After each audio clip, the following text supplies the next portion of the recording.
I would like to call the City Council Committee of the Whole meeting for February 7th, 2018 to order. At this time, for our moment of silence, I'd like us to concentrate on the fact that we are affected by so many people being challenged with the flu problems, so many people that are sick. I wouldn't ask for a show of hands necessarily, but I would think many of you have family members. The schools are challenged, a number of our city staff. So in a moment, let's think about that, wishing them all an opportunity, looking forward to getting back to health, but more importantly, those of us who can provide resources to those who may need this assistance during this time. With that, a moment of silence, please.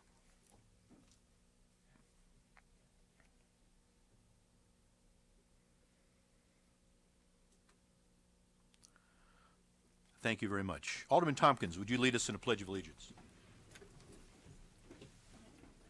To the flag of the United States of America and to the republic for which it stands, one nation, under God, indivisible, with liberty and justice for all. Thank you, Alderman Tompkins. Jackie, would you please call the roll? Ambrose. Here. Condon. Here. Rawson. Here. I'm sorry, Dickman. Here. Matson. Here. Grip. McGinnis. Here. Kluhl. Here. Tompkins. Here. Dunn. Here. 9 present, Your Honor. Thank you very much. And again, I want to wish you a good evening. And as we begin this meeting of the City Council, I would again like to welcome all those in attendance and those who are viewing the meeting on television or on the internet. We respectfully welcome your comments and opinions, and please keep in mind that as you talk to the Council, you're also sharing your thoughts with fellow Davenporters and with viewers throughout the region by way of our TV broadcast. We are happy that you're participating in your city government and ask that your participation reflect the common desire we all share to make Davenport an even greater place for all of our citizens. For the children, adults, seniors, and families in our community, those in attendance, and those watching at home, I thank you for joining us. At this time, we ask that you turn off or silence your cell phones and other electronic handheld devices, as they can be disruptive and interfere with the audio system here in the chamber. If you wish to address the Council on a specific item that appears on a committee agenda, you're encouraged to do so during that standing committee. You will also have an opportunity to address the City Council under the Public with Business portion of the meeting, which will occur towards the end. When addressing the Council, I ask that you step to the podium, wait to be recognized by myself or the committee chair, and speak to the Council as a body and not to any single member. You are asked to limit your remarks to no more than 5 minutes, and I ask that everyone observe the commonly accepted rules of courtesy, decorum, dignity, and good taste, which I know you all will. With that, we want to move on, and first of all, is there a City Administrator update this evening? Nothing this evening, Your Honor. Thank you very much. We have 2 public hearings this evening. First, and Alderman Ambrose, under Public Works, will lead that public hearing. Thank you, Your Honor. I open a public hearing on the plans, specifications, form of contract, and estimated costs for the West 5th Street and Western Avenue intersection improvement project. The estimated cost is $562,000. Before we get into that, I'd like to have our chief engineer come up and let us all see what we're talking about here.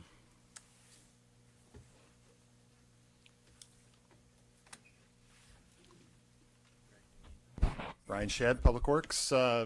Basically, this is a reconstruction of the 5th and Western intersection and the associated pavement east of the intersection. This is mainly due to needed drainage improvements, ADA improvements needed at the intersection, as well as you can see the existing conditions here. There's a number of utility patches. The existing base has failed. It's well rutted, and it's quite a rough ride and in need of quite of attention. So we have bid this once. Prices came back fairly high. It is a lot of handwork in historic brick.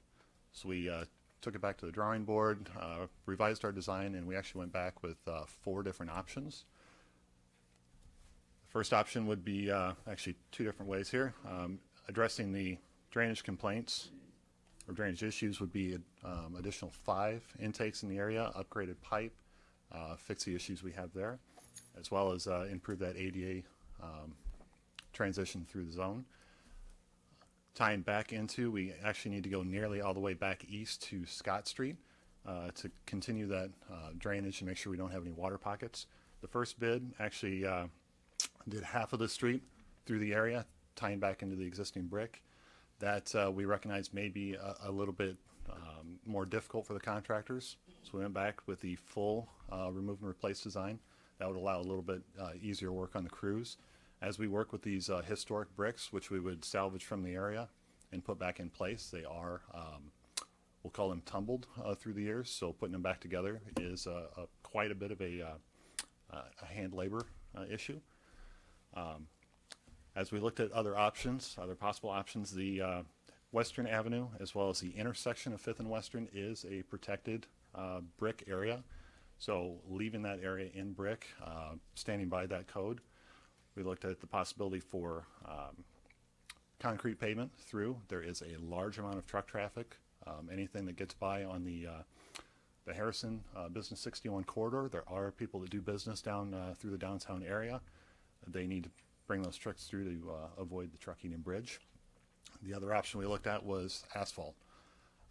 Both of these would be a pavement thickness that would deal with that freight traffic, as well as in this particular instance being asphalt. Our own city crews, who are very adept at working with that medium, would be able to go back in for future maintenance.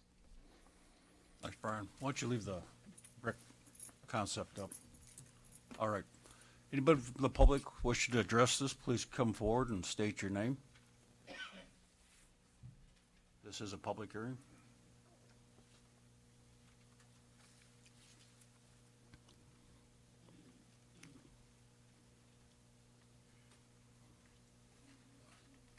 Thank you, Your Honor. Members of the City Council, my name is Tom Hart. I know many of you personally here. Spent a dozen years in this chamber and the old one upstairs and down the street at the courthouse, and a half a dozen years on the DOT, and 5 years working for the State Department of Economic Development. So 35 years in public service, elected and appointed of office. I appreciate very much what you do. I'm here because a couple of my friends asked me to be here. Tonya and Odelia and Deanna, who own properties just off to the left here. They own the corner house and Cafe de Marie to the left. They're church friends. They're passionate about historic preservation. They're passionate about this street remaining brick. And to understand them, they're actually, I think, a remarkable Davenport success story. They came here, the two sisters, 15 years ago to go to Palmer, and they stayed. They bought at a time at a place that people told them not to buy. They put two businesses there, a chiropractic office and a very successful cafe. They're entrepreneurs. They're what we want in this city. They're friends of mine, and I really admire what they've done. They have a very simple vision. They love the brick street. They want the brick street. It's not complicated beyond that. Your RFP calls for Brick Street. We're happy about that. We want that issued, put out, but it also calls for alternatives using concrete and asphalt. They don't want concrete. They don't want asphalt. The neighborhood doesn't want asphalt. The neighborhood doesn't want concrete. They want the street repaired like it should be. The problem with the street now is not that the street is failing because of poor construction. It's failing because the city, now none of you are responsible for this, probably dates back to my time here in the chamber, but the city has inappropriately repaired the street, storm sewer, sanitary sewer. The rest of the street riding surface is fine, but they want it repaired like it should be repaired, brick, like it was built 120 years ago. There are businesses down there, and to understand the Rogers passion, it's very helpful to know where they came from. They moved here from Omaha. They both lived in the old worked in the old market area of Omaha. There's an article that I gave to the mayor actually last week, 30 best cities in America. Omaha's 28. In the paragraph about Omaha, it talks about the old market. It's a 5-sentence tribute to Omaha, and they talk about the old market area and its cobblestone streets. They're actually not cobblestone, they're brick. But to understand why these two women feel so strongly about it, it's because they've seen what can happen to an area that has been stressed and can come back. We would ask this evening, as you consider putting out this RFP, to delete the alternatives that allow asphalt and allow concrete. They want it repaired correctly, and the way to do that is with brick. Thank you very much, and thank you for what you do here. Thanks, Tom. Thanks for your service and, your 30 best cities. I'm sure the top one was America's greatest city, Davenport. Not yet. You're getting there. Anybody else? Here is, okay.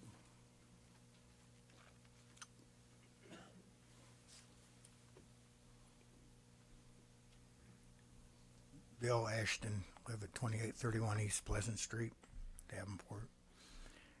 If you drive the brick streets in Davenport, the problems that you'll find, all the dips and repairs are due to where they had utilities, storm sewers, sanitary sewers. Wherever there's a repair, you almost always find a dip. And that's especially true here along 5th Street. You got to separate the costs. Once you fix those utilities correctly, the brick street will last forever. And it's pretty true of most of the streets in Davenport, even in the asphalt and concrete. You'll find the dips are usually due to the fact they didn't put good compaction back before they put the street back. So in this case, if you fix the utilities and just put the bricks back, it'll last indefinitely. Thanks, Bill.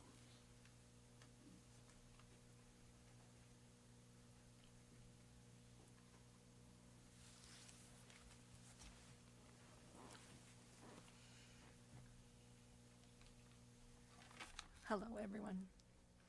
Thank you for listening to me today. I want to start off with, like Tom was saying, I have vested in this area and invested. Did you give your name? Sorry, Deanna Walter. I'm sorry. And as he said, I own Cafe de Marie. And I vested and invested in this area, and I believe I've done a really great thing still to this day, no matter what happens here tonight. I love the town and I love the people. It's beautiful. I saw a vision and I came here, and like you said, I saw Old there and I loved it, and I fell in love with this street, and everybody said, what are you doing? That's, lots of negativity. That's never going to go anywhere. Everybody moved out of downtown and they're not coming back. And I just think that that's what I heard, and I didn't believe it, and I kept moving on, and I think people are seeing that love, and people are moving into the area from all over the world and investing in the same thing that I fell in love with. I run the cafe every day, and I get people from all over the world. I'm so excited. They visit Davenport, and they say the most beautiful thing is the beauty of this street, the beauty of this building. It's different. It's not a stainless steel building that you would find a normal restaurant in. And I said they're amazed at what we can bring in. The signs falling off, we're working on all that stuff, but we're trying to catch up with our own tail. But people have really embraced it. And the number one thing that they say that they love is just that historic nature of it. It's not something you expect. So I'm just begging you that you would please consider, again, deleting the alternative of asphalt and concrete and repairing and replacing the brick. I did want to say I spoke to Bill Olson today, and I can give you his information later, like his contact information if you need it. He's the business agent for the bricklayers, Local 6 here. Without a doubt, he said I could quote him, without a doubt, we definitely have the skill, set, trade to perform this and finish this project in its entirety. And he would love the opportunity to do so. We were recognized, I can also give you this later, it's a website that we were rated as, I think, one of 3 places It's something about a website, Committees for Brick Streets Restoration, and we were listed as the Quad Cities Davenport as one of those places. So as Tom told me, we actually sent people to learn this trade, and I think it'd be neat to use that power and restore something that's beauty. I believe in old, and I believe I have an old soul, and I think this is part of that. So I just like to make that alive again. Thank you. All right, thank you.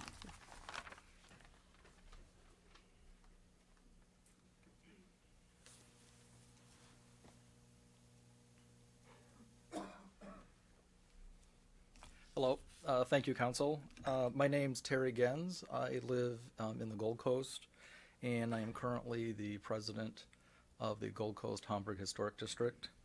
And when this issue came up last fall, the board had drafted a letter in support of protecting as much of the streets as possible, and it's not very long. I'll read it real quick. Part of this actually is the intersection, and it sounds like the intersection is already going to be saved. So that part of this is already addressed in here, because at that time last fall, everything was up in the air and kind of sounded like we were going to possibly just lose the whole thing.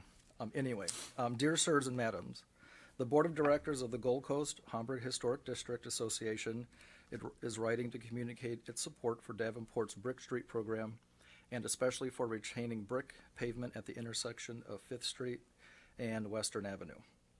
The City of Davenport has wisely established a Brick Streets program in which designated brick streets are properly maintained and protected from removal.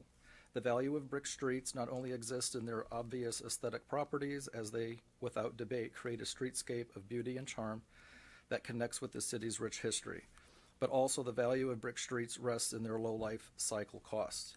Many brick streets are over 100 years old and have required little in the way of maintenance over that time.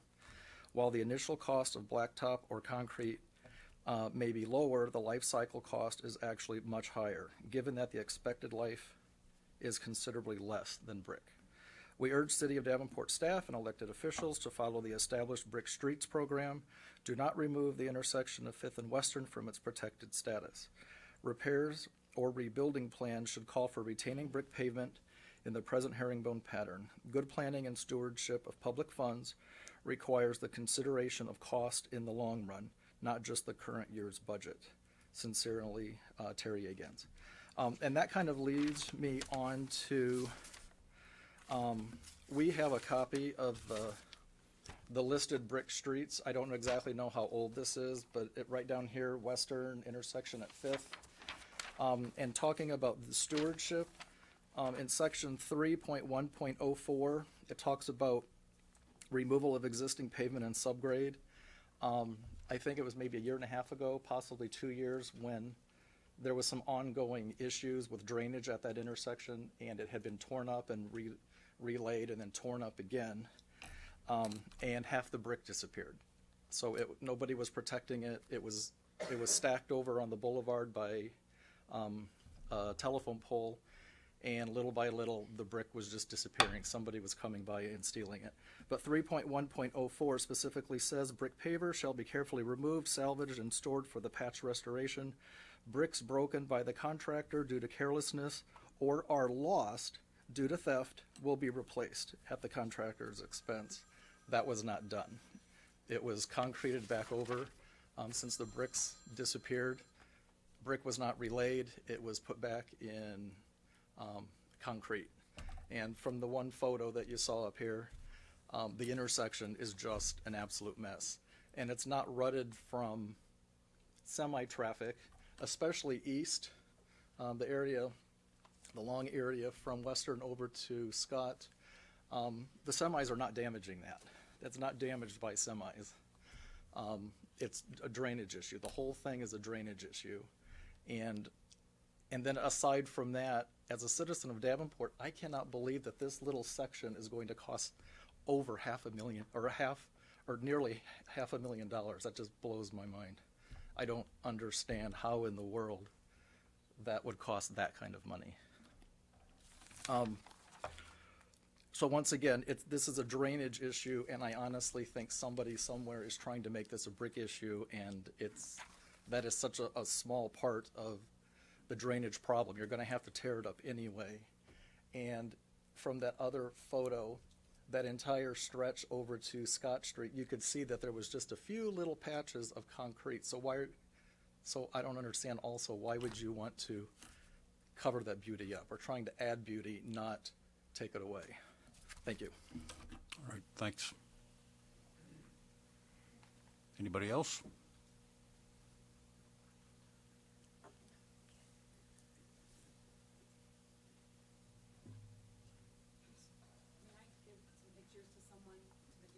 Sure.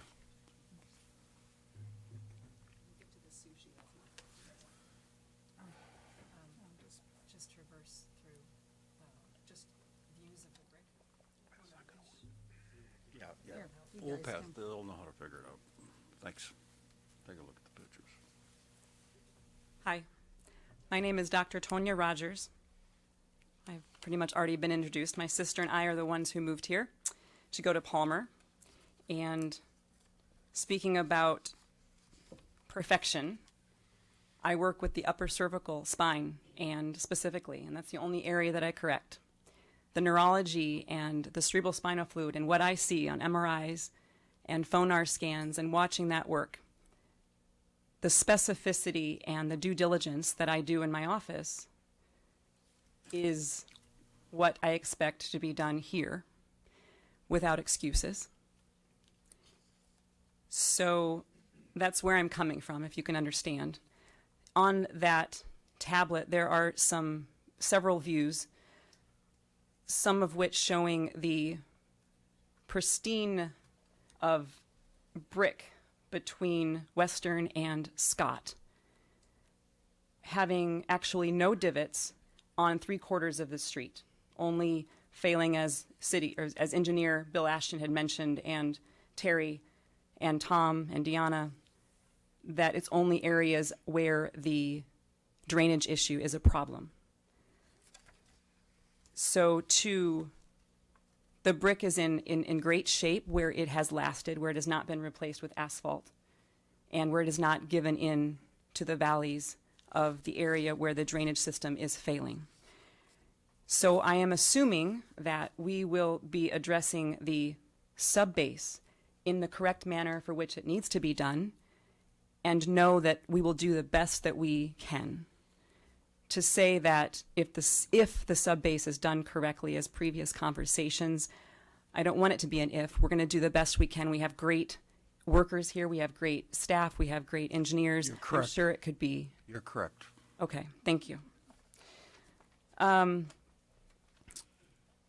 Speaking if there's a truck issue, and that's why the reason why they may be wanting to put asphalt or brick. I spoke, as I said previously, with the dispatcher of Dorn, which is the predominant truck local. He stated to me clearly that if he was restricted as a weight load or is restricted from commercial use on that property, he could easily go other ways to get to the areas. That was one of the two that I spoke with. The aesthetic view of the area that we moved into is due to its historic nature. The initial view was because of the central part, which now is on the historic register. The city did try to get that removed, but the Historic Preservation Committee denied it, so that was good. Now that we're working on a street that is east, because I hear that it is easier to do so, is not a good enough excuse for those residents who live in this area who we come very young. The people before us, Marion McGinnis, Terry, Jeff, Dwayne, all of these people, Tom Hart, the people, and you perhaps, have laid the foundation. We are coming in at the end. I clearly understand that. There's been a lot of historic homes that are already preserved. We are trying to establish this as a gateway to our community in the Gold Coast, flowing into the beautiful downtown that has been created, and also the riverfront. We don't want that beauty that you've created already and are starting to stop here. We want it to be preserved. The brick streets all over the city are actually being lost to being covered with asphalt. The fact that they are now creating ways in which to melt the asphalt to get to the original brick shows us that people actually do appreciate the brick. Excuse me for the sanitary storm sewer, as Bill Ashton had mentioned, is the issue, not the brick alternatives. The $562,000 that has come from the last bid, which is $442,000, I assume that the first bid should have been done correctly and with complete knowledge at the time. I spoke to those members who bid, and they agree with their bids at that time. The change and the revision should have been first put out, the original bid. I think at this time, I just would like you to void the other options other than brick, to not include asphalt, to not include concrete, because the reasons do not seem valid. We do have the workers to do this. We do have the skill set. We have people who've already actually stepped up and forward and actually asked to be allowed to do this. The beauty that we have in Davenport, the reason why we stayed is, as Tom Hart said, is because we see something great here. I'm already seeing it with downtown, the riverfront. It's very exciting to be at the cusp of this. And we're in the area just right at that point. So the brick has something to offer. My patients talk about it, my sister's cafe, her patrons. Hundreds of people traverse in her cafe every day, and they appreciate the historic nature. You don't go out to 53rd when you bring people into town and talk about Davenport and what makes it great. You bring it into the downtown, the Gold Coast historic, the riverfront. We have an amazing asset here that I do not want to let go, that none of us want to let go of. It's over 100 years old. How can you pave over something that's over 100 years old and actually is an amazing, amazing shape if it was actually originally replaced in the original way that it should have been when it actually failed with the storm sewers? Thank you. All right, thank you. Anybody else? You know, we appreciate people's commitment to this great neighborhood and our great city. So I ask for motion to close this public hearing. Second. All in favor? Opposed? Thank you. Number 2 is a public hearing on the plans, specifications, form of contract, and estimated cost for the Utica Ridge Sidewalk Phase 2. Estimated cost $102,000. Anybody from the public? Hearing and seeing no one, I move to close this public hearing. All in favor? Aye. Opposed? Thank you, Your Honor. Thank you, Alderman Ambrose. Just as a clarification for everybody, as I know we have some students here tonight, which I'll mention in a moment. This is our committee of the whole. That was a public hearing. We did not vote on anything yet. We voted on the fact of letting people have hearing from the public. This item will show up again in the agenda. These items come up in our agenda, and we'll discuss them at that time in more detail, potentially, or clarification if it's needed. So to let you know the little bit of the process. Again, just the clarification for the whole group. Committee of the whole is where we read through all of these items that's on the agenda. Gives an opportunity for the public to speak, for the council to speak, give feedback and ask questions, and then based on the items that we feel have been vetted properly, they move on for approval next week at the actual city council meeting. Any ones that we still feel we have questions on, we put on a discussion agenda, and those will be discussed again next week. So just give you a little bit of the flow of how this meeting works, just to give you a sense of the process here a little bit. Our next item, just so we do not have any presentations this evening for tonight's meeting, but we do have an opportunity for our council members to have any petitions or communications. I'm going to start with Alderman Dickman as our community engagement chair. Thank you, Your Honor. This Saturday, the 10th, it's finally here. The Skilled Trades Day is going to be at Beyond the Baseline from 1 to 4 p.m. There will be about a dozen different activities that represent a variety of careers for young people or the young at heart to try out and see if that would be a career that would interest them. So I hope that we'll have a good crowd. And the participants who complete the activities will get some free passes to the Putnam. And speaking of the Putnam, they will be at my ward meeting tomorrow at Truman Elementary. And so if you haven't been to the Putnam in a while, you should definitely come to the ward meeting and then go check out the Putnam because there's a lot of cool stuff going on. Thank you. Thank you very much, Alderman Dickman. Alderman McGinnis. Thank you, Your Honor. Just wanted to remind everybody, I don't know how well the weather's going to cooperate, but there is a third ward meeting tomorrow night at 6:30 at the community room of the Davenport Police Department. I don't want people to go out if the weather's bad and there's lots of snow, but I'm going to be there, so I will make it there, and I hope that you can join me for that. Thank you. Thank you very much. Anybody else on council with a comment?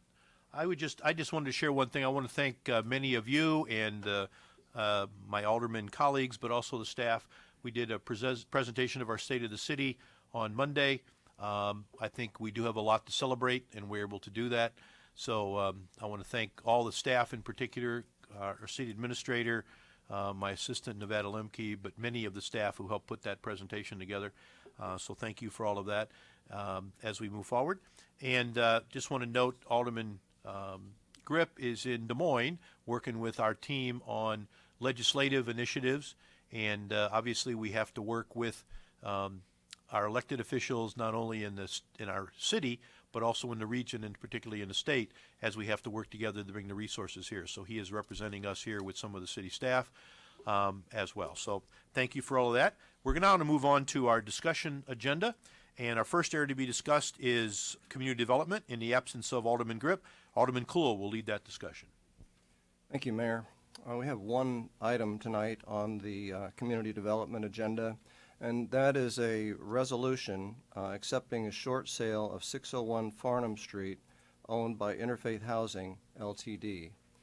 Is there anyone from the public who would like to speak to this issue? Anyone on the council? Seeing and hearing no one, I move that the resolution be moved forward to the consent agenda. So moved. There's been a motion and a second. All those in favor signify by saying aye. Those opposed, nay. The motion carries, and that concludes the business of the community development. Thank you, Alderman Cluel. Again, one other clarification. All the items you see on this list, we've all talked about and discussed and been made aware of before. So we're not seeing this the first time ourselves. I think that's important to understand. We've already gone through the whole agenda individually and in groups on our Tuesday sessions right before this, yesterday afternoon, which are open to the public as well, 3:30 on the first and third Tuesdays of the month. So please feel free to join us in future sessions. Our second area to be discussed is public safety, and Alderman Rawson is the chair, will lead that discussion, and Alderman Condon will set the agenda. Thank you. We have several items on the agenda. First section, number 1, resolutions closing various streets, lanes, or public grounds on the listed dates to hold outdoor events. The first item, Shenanigans, St. Patrick's Day event, 7 a.m. to 12 p.m. Closure location at 7 a.m. until parade ends the sidewalk in front of 303 West 3rd Street. After parade ends, the closure of the parking lane and one travel lane until midnight in 3rd Ward. And I do believe that's a typo on the 12 p.m. Tom? Should be a.m. So it's 7 a.m. to 12 a.m. or else that'd be a really short party time. So anyone from the public that would like to comment on this item? Anyone from council? Alderman Mattson. Just a comment to make sure they know that 12 a.m., so they got to pick it up right away. Thank you. Thank you. Anyone else from council would like to comment on this item? Seeing and hearing no one, this item will move on. The next item, Gathering of the Green Association Antique John Deere Collectors Event at the River Center, March 18th to the 25th, 2018, 6 a.m. to 11 p.m. Closure location, Pershing Street between 2nd and 3rd Streets, also in 3rd Ward. Anyone from the public that would like to comment on this item? Anyone from council? Seeing and hearing no one, this item will move on. Project Renewal Fit Fest, and this is a fun event. I've attended it. April 21st, 2018, 7 a.m. to 12 p.m. Closure location, West 6th Street between Marquette and Gaines Street and Warren Street, closed between 5th and 6th Street, also in 3rd Ward. Anyone from the public that would like to comment on this item? Anyone from council? Seeing and hearing no one, this item will move on. River Bandits 5K race, April 21st, 2018, from 8 a.m. to 12:30 p.m. Closure location begins on 2nd Street to the Centennial Bridge, over the Centennial Bridge to the Government Bridge, and return to Modern Woodman Park via the bike path. Anyone from the public that would like to comment on this item? Anyone from council? This item will move on. St. Paul the Apostle Catholic Church joined the Journey Fun Run, April 21st, 2018, 8 a.m. to 10 a.m. Closure location begins on Arlington and Grand Avenue, south half a block to High Street, west half a block to Tyler Park, and return. Anyone from the public that would like to comment on this item? Anyone from council? This item will move on. Village Preservation Society, Village in Bloom, Saturday, May 5th, 2018, 6:30 a.m. to 6:30 p.m. Closure location, 11th Street between Mound and Jersey Ridge Road. Anyone from the public that would like to comment on this item? Anyone from council? Seeing and hearing no one, this item will move on. Corn Belt Running Club, Bix at 6, training runs, Thursdays, June 21st through the 28th, July 5th, and July 12th, 6 p.m. to 8 p.m. Closure location, 3rd Street from McClare to Pershing. Pershing from 3rd to Kirkwood Boulevard from Pershing to Jersey Ridge from Kirkwood Boulevard to Middle Road to McClellan Boulevard to River Drive, and return. Anyone from the public that would like to comment on this item? Anyone from council? This item will move on. The second section is motion approving noise variance requests for various events on the listed dates and times.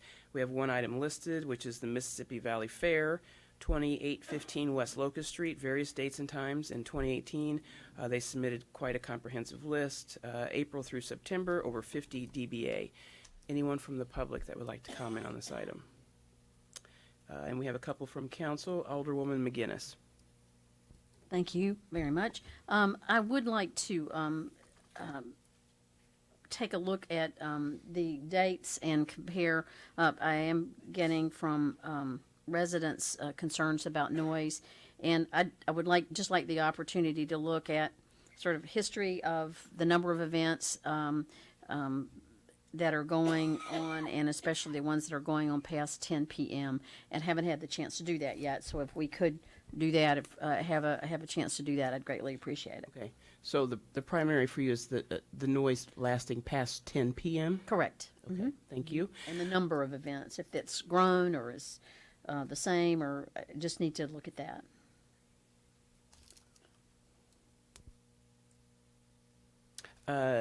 Alderwoman Dickman. And concern about noise from events was also what I was going to bring up. I've gotten a couple calls from residents, and my ward ends fairly far away from it.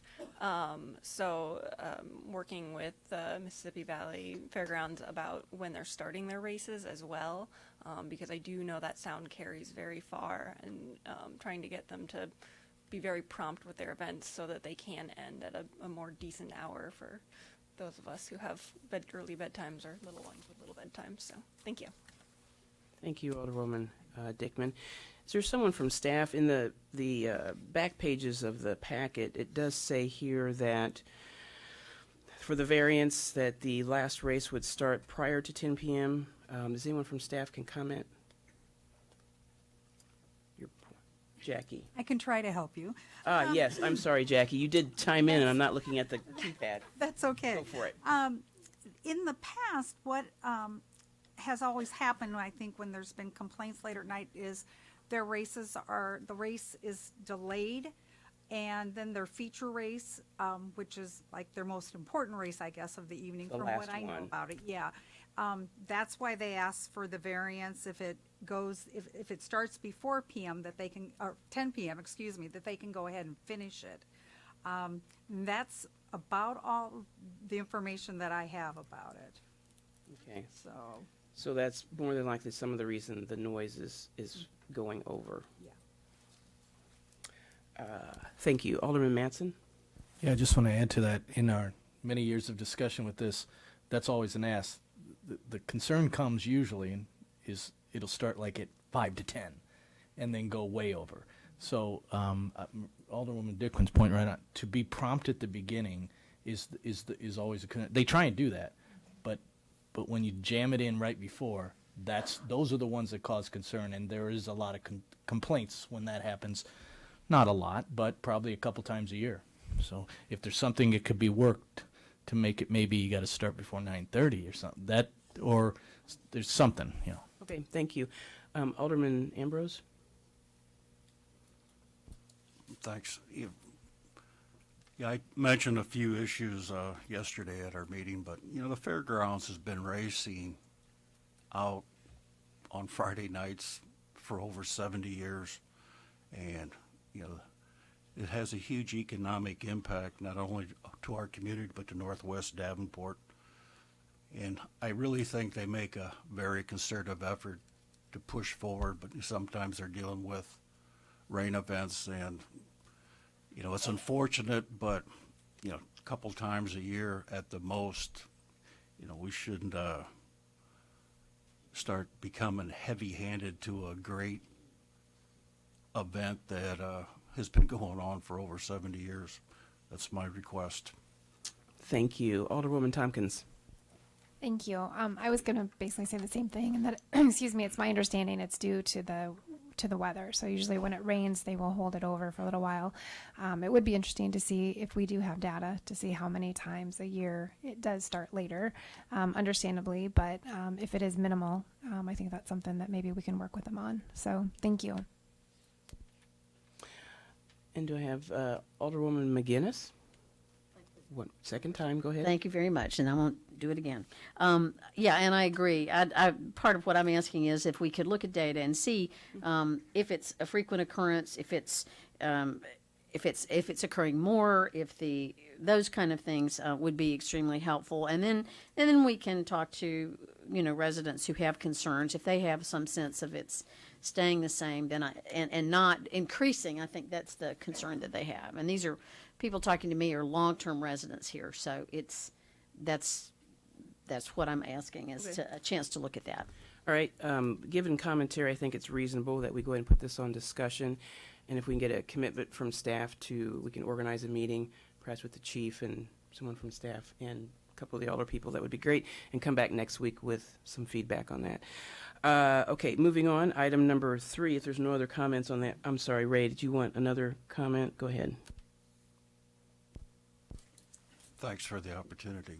Friday nights are their usual races, but maybe once or twice a season they'll have one of their big events, which is usually a national race, and they're on Wednesday nights, and at times they get to be a little challenging because there's so much money invested in putting this together, and it's a national race, and Wednesday nights, 12,000 people at a race, so it gets a little challenging.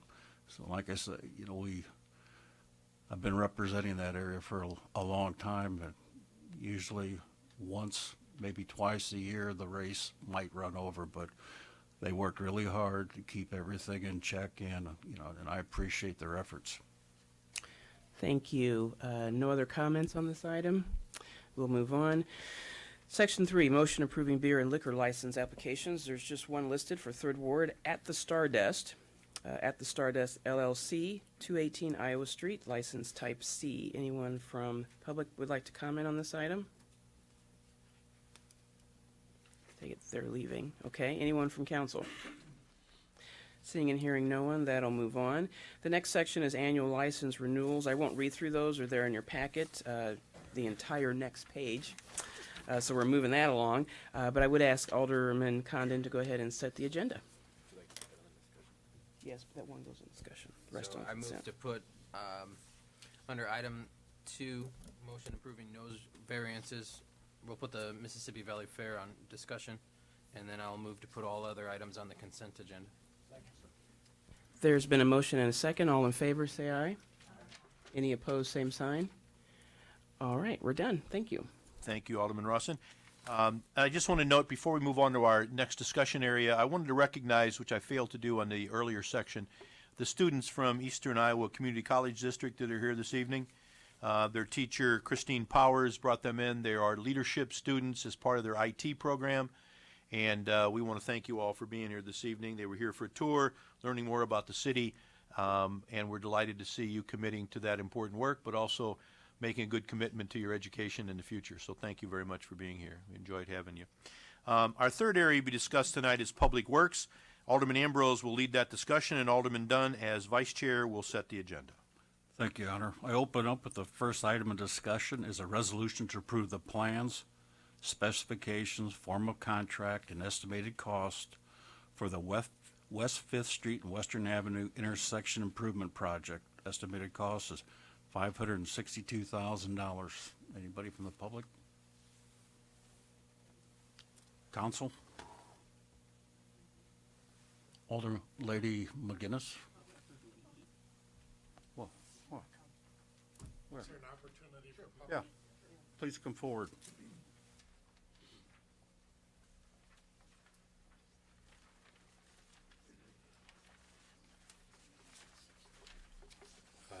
Your Honor, Mr. Chair, we would like the RFP issued. It's been too long delayed. We would like those alternatives deleted pertaining to asphalt and concrete. We ask respectfully that you consider a motion to delete those. Thank you. Anybody else? Alder Lady McGinnis. Thank you, Alderman Ambrose. Yes, I want to thank everybody that's come out tonight, and I am going to make a motion to amend this, but I would like to give others a chance to speak if they wish. So I'd ask you to come back to me, Alderman Ambrose, when I'm done making my comments. I would appreciate that.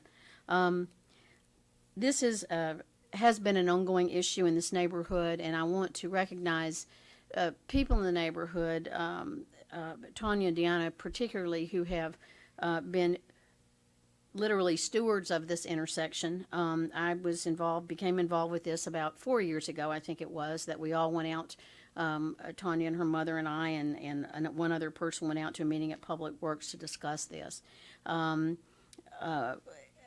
Others have watched the intersection, have watched the damage to it. And Tanya, I want to recognize her because she has also worked and, as a citizen, has called trucking companies to say, is there a way we can, get the trucks off the street to try to help the street? And she's done that as a resident, and that's really remarkable. And she's developed, a relationship with these people, and it's very important.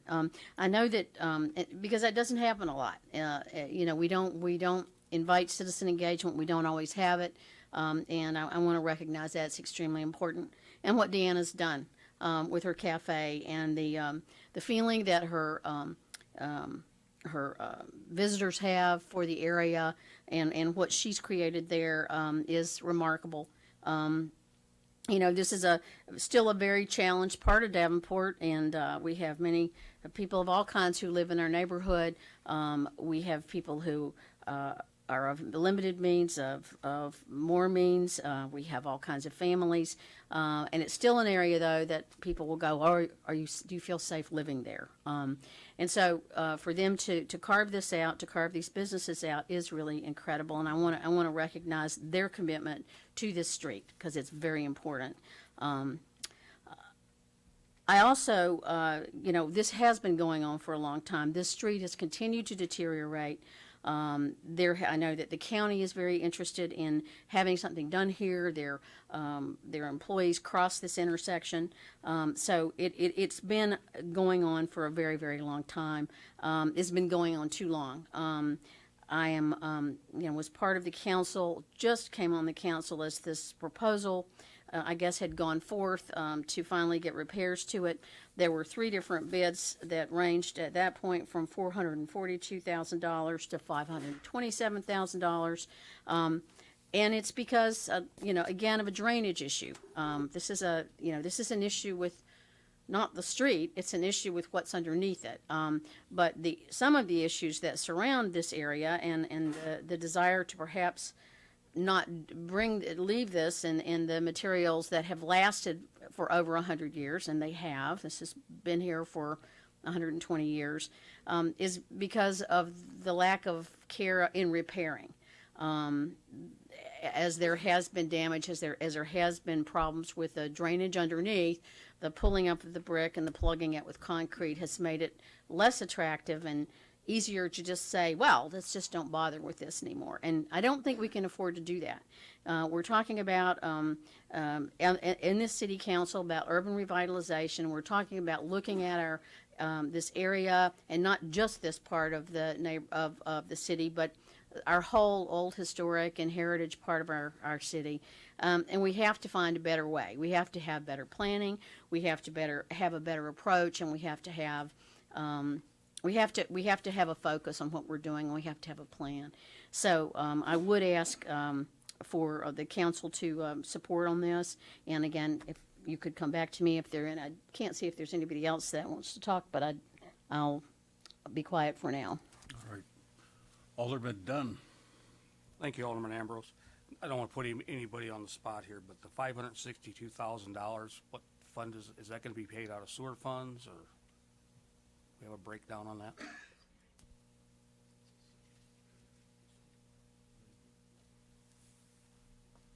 Clay Merritt, Public Works, it'd be out of general obligation bonds. So there's no sewer or clean water money in the project. Alderman Mattson. Thank you, Your Honor. Just 2 points. One perspective, a little bit different. So I kind of run the Veterans Day Parade every year. And 2 comments that I always get from young kids are, well, look at those neat houses up there. And then look at that street. That's kind of neat, but we need to do something with it because it's kind of folding, but they like it. And then the other point, since it's a sewer project, why shouldn't it be out of the sewer fund? Thank you. We'll discuss that at our budget meeting. Alderman Rawson. Thank you. I think, Corey, did you want to do a point of clarification? So the improvements are sanitary, or storm sewer, which is a separate fund from the sanitary fund. So what we traditionally refer to as sewer money isn't applicable for this project.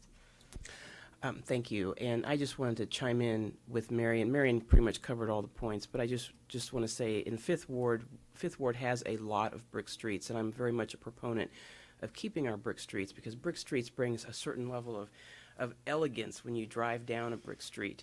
And as we move forward in looking at revitalizing our neighborhoods, we want to look at having neighborhoods, not only our neighborhoods involved in that revitalization planning process, but keeping those things that make Davenport unique. And this is one of those things that we have quite a few miles of that's really unique in Davenport. And if you haven't had a chance to drive around, at least in Fifth Ward, I have some blocks that every street is brick.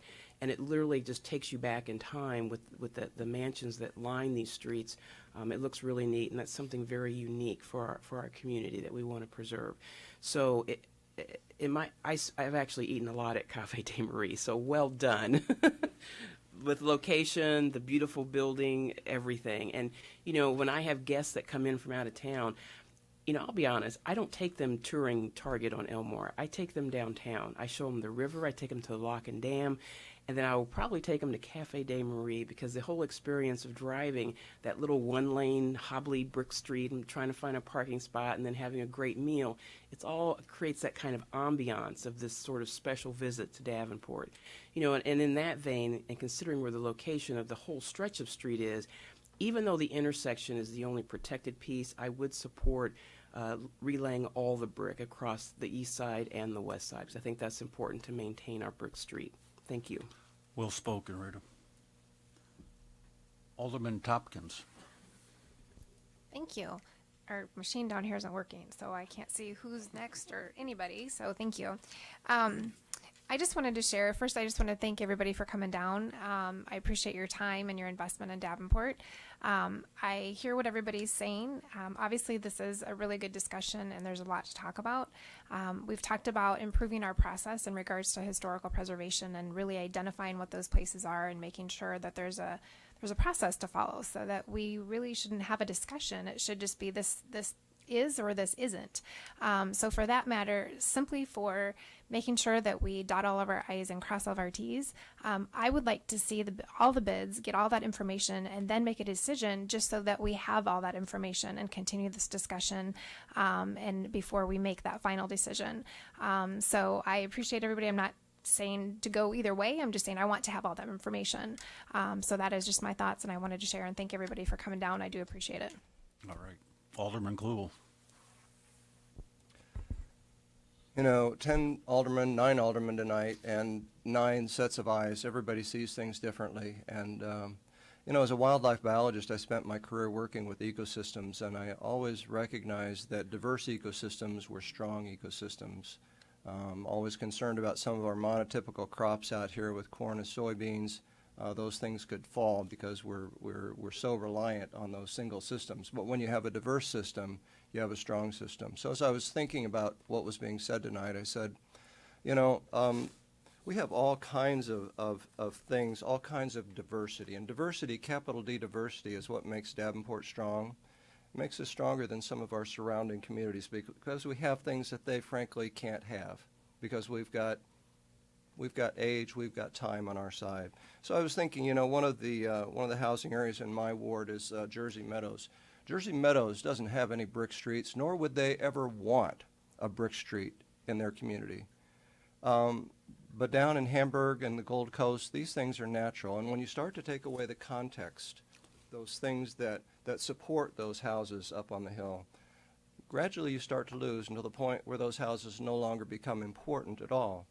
So 10, 20, 30 years, those houses go away, and then you've lost something very important relating to diversity. So the old, I was born and raised in Iowa, and one of the sayings that we have in Iowa is don't eat your seed corn. I'll leave it at that. Alderman Mattson. Gee, I don't know how to follow that necessarily. That was good, and I don't know how to necessarily think about that, being from Iowa, but that was good. So we talk about urban revitalization. This might be a good signal to say we're serious. All right. Yeah, I guess we listened to the past mayor. We've talked about neighborhoods, our great core neighborhood south of Locust Street. And when you look at how they cobbled a street in the past, it's embarrassing and it's shameful. And, looking at the pictures the young lady brought forward, we made a commitment to our core neighborhoods, and this will be a great project to start our commitment with. And the sewer project is incredibly important, but, to finish it off properly. Alderman McGinnis. Thank you, Alderman Ambrose. So I would like to make a motion that we direct staff to go for one bid, which is for all brick intersection street, and not go out for the other bids.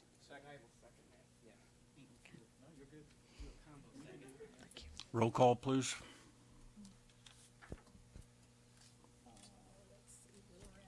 McGinnis, Yes.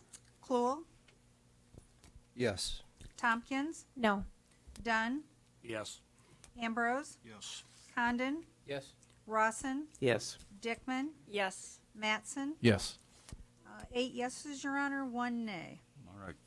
The next item in discussion is a resolution accepting the Granite Way project completed by Langman Construction Incorporated of Rock Island, Illinois.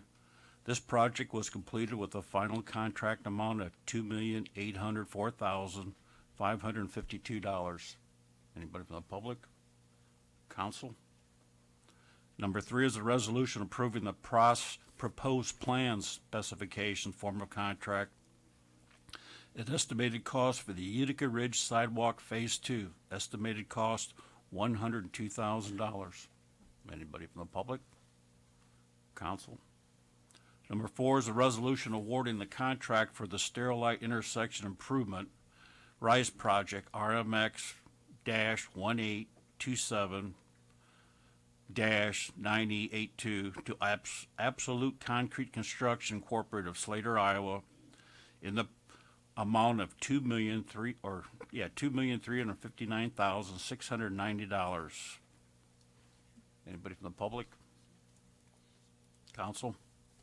The last item is number 5, a motion to award a contract for the Duck Creek South Sewer manholes to Legacy Corporation of East Moline, Illinois, in the amount of $69,851.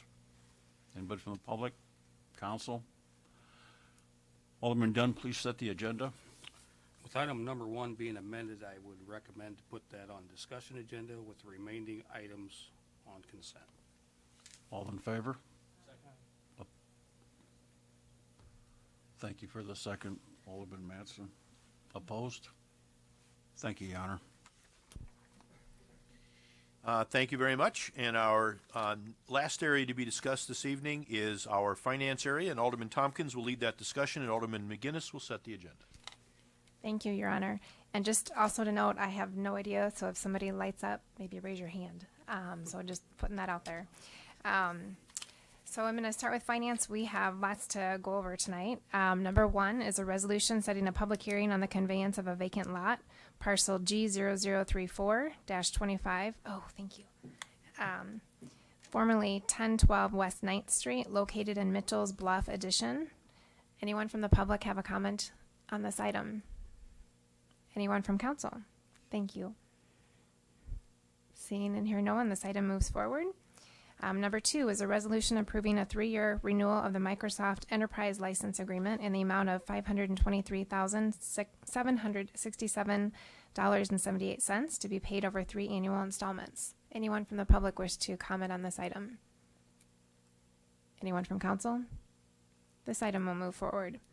Number 3 is a resolution approving the purchase of mobile data computers and accessories from Caltech Incorporated at the price of $274,628.23 and authorizing Mayor Frank Klipsch to sign and manage any related agreements.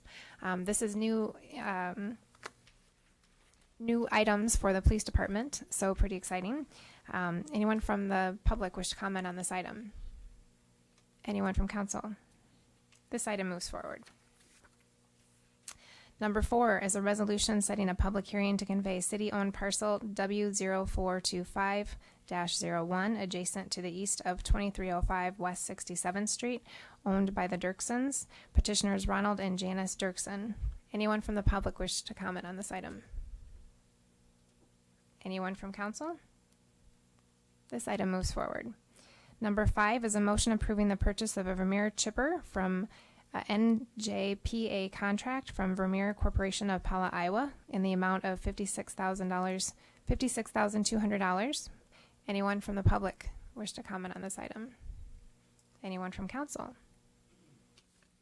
This item moves forward. Number 6 is a motion awarding a contract for security services at several city locations to Permar Security Services of Davenport. Anyone from the public wish to comment on this item? Anyone from council? Great, this item moves forward. Number 7 is a motion approving the withdrawal from the Iowa Joint Utility Management Program. This is actually going to save us some money, so appreciate that staff for looking into that. Anyone from public wish to comment on this item? Anyone from council? And this item will move forward. Number 8, we're going to suspend the rules. Do I need to read that? I do, okay, thank you. Number 8 is a motion setting a public hearing for the fiscal year 2019 operating budget, fiscal year 2019 capital improvement program, and the fiscal year 2019 fiscal year 2024 capital improvement program for February 21st, 2018.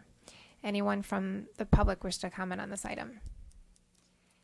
Anyone from council? And this one just died. So did anybody want to come? Yeah. It's just not my night tonight.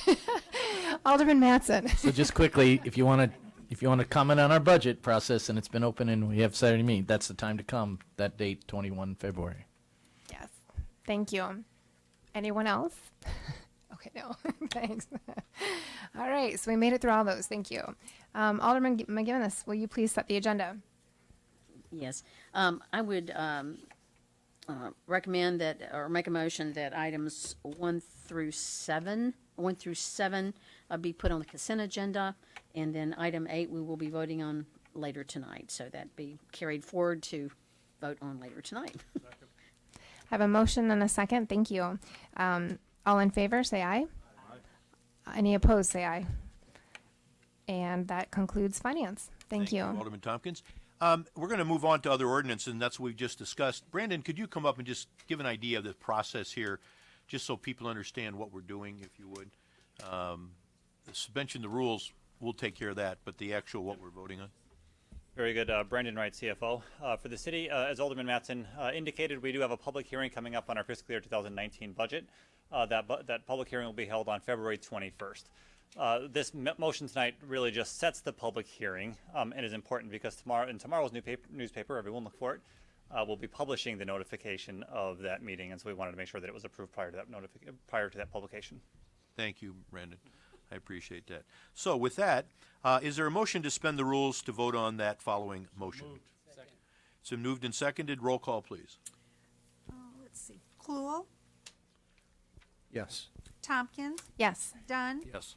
Ambrose, Yes. Condon, Yes. Rawson, Yes. Dickman, Yes. Mattson, Yes. McGinnis. Yes. 9 yeses, Your Honor.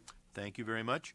All right, now we're going to have the motion setting the public hearing for FY 2019 operating budget, FY 2019 capital improvement program, and FY 19 through 24 capital improvement program for February 21st, 2018. So moved. It's been moved. I think we still have to ask any public any comment. I don't think any would have that. No. Hearing none, we have a motion and a second. Roll call, please. Tompkins, Yes. Dunn, Yes. Ambrose, Yes. Condon, Yes. Rawson, Yes. Dickman, Yes. Mattson, Yes. McGinnis, Yes. Cluel. Yes. 9 yeses, Your Honor. Thank you very much. Again, we're going to now open it up for public with business. I just want to note, again, this is a time when individuals may address the council. It says it in your packet there, on any matters of city business. This is not an opportunity to discuss items. We just are here to listen and get information. And again, in accordance with our open meetings law, we cannot vote on any item or complaint or suggestion tonight and cannot respond on any issues at this point. We're going to listen. If there's something we can help with, we'll point you in the right direction. But is there anyone from the public that would like to make a comment? If you would, give your name and address, please. Thank you again. Terry Gens, 321 West 6th, Davenport. This is something that's been on my mind for a long time. I've walked to and from work downtown Davenport for 20 years, and I've always not liked the gravel city parking lot on Harrison and 5th. It's right by the railroad tracks. I talked to a previous alderman about it, and all he said was, well, is it dusty or what? And I'm like, well, when it gets plowed, all of the gravel ends up on the sidewalk. The plow trucks hit the concrete parking barriers, and they push them out on the sidewalk, and then there's weeds every year. And I've probably called the city for the last 10 years every single year without fail to cut the weeds because they get sometimes 3 feet tall. And for me, I don't understand. Again, we're trying to beautify Davenport and especially downtown. I don't understand why we have a city parking lot right there that's gravel. It just looks like a dirty gravel pit of a parking lot. Thank you. And I think it should be paved. Thank you. Thank you. Anyone else from the public?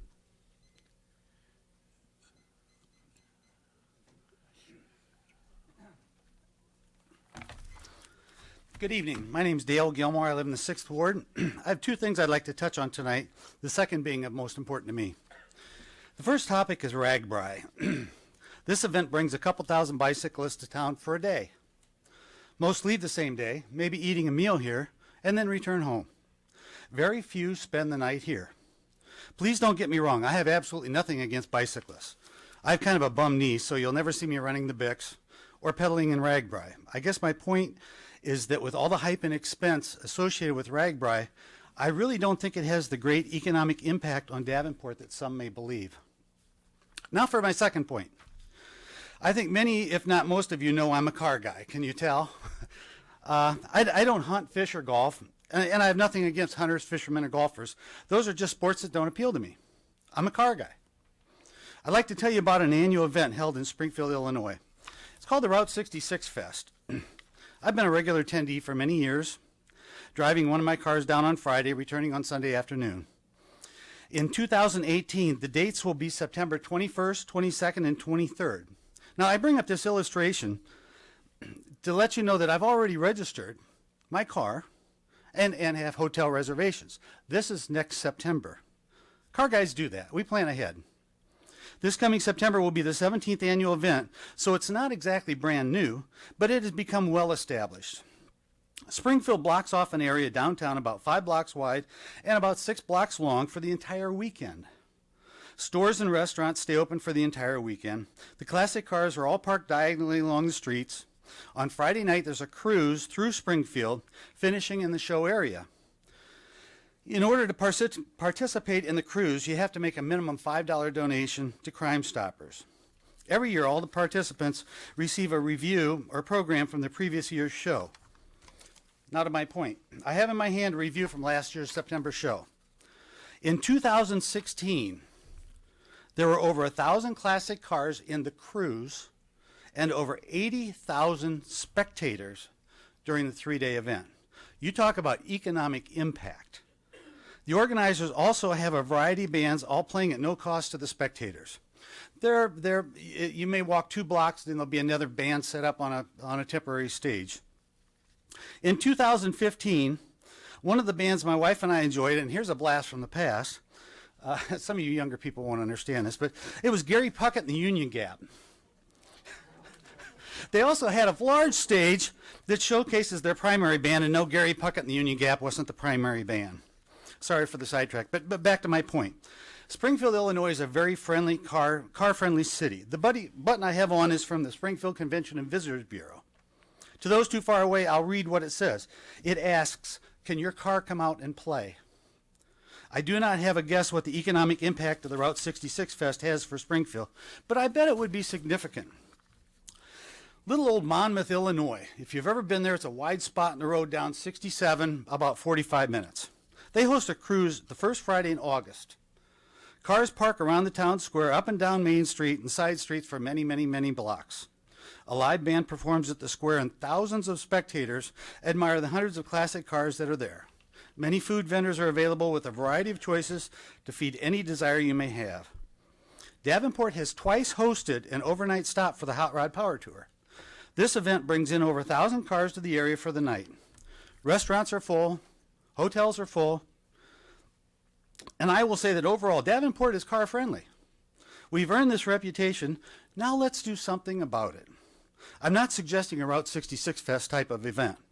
We would need to start small and grow as the event becomes more successful. It wouldn't take a lot of money, mainly the effort and consideration of many. Did you notice I said many?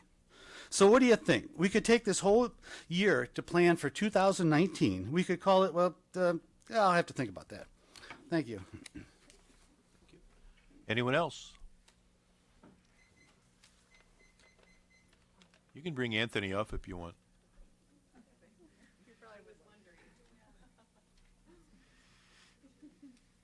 Deanna Walter and Tonya Rogers. Tonya Rogers, Anthony Michael Kimmel. I just want to say thank you. I think that as a small citizen and a business owner, that it feels great when I know that you listen, and it's not necessarily because you voted in our favor, but you listen and you really take pride in the city as well. And I think that's really neat that you honored that. Afterwards, you're all going to get a hug, if that's okay with you. I so thank you for what you have done in this vision that is, I see Davenport becoming so great, and I realize why God has us here. It is beautiful. It's becoming so more beautiful, and the appreciation you all have in the historic nature and what you did here tonight to show and actually state through your vote where your hearts are. And we greatly appreciate this, and we are so happy that we are here. Thank you very much. Anyone else from the public? So moved and seconded to adjourn. All in favor say aye. Aye. Any opposed, same sign. Meeting adjourned.